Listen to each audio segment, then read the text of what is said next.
સ્વામી બાપા, જ્યારે હું સ્કૂલમાં આ તિલક ચાંદલો કરીને જાઉં છું ને, ત્યારે ઘણા બધા બાળકો મારા તિલક ચાંદલાની મસ્કરી કરે છે. તો તેના માટે મારે શું કરવું જોઈએ?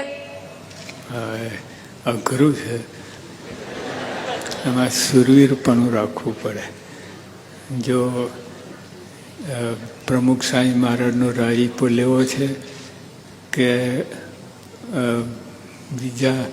બીજાનો રાજીપો લેવો છે. તમે તિલક ચાલો ના કરો તો તમારા મિત્રો રાજી થાય, તિલક ચાલો કરો તો બાપા રાજી થાય. એ બેમાંથી આપણે પસંદગી કરવાની છે. બાપાનો રાજીપો એટલે અબજો રૂપિયા, અને બીજા તમારા મિત્રોનો રાજીપો ફાસ ફૂસ્યું કાંઈ ના પ્રાપ્ત થાય. એ તો આજે તમને વખાણે પણ પછી ક્યારેય નામ ના લે. એ બધું એ લોકોનો રાજીપો કાંઈ કામનું નથી.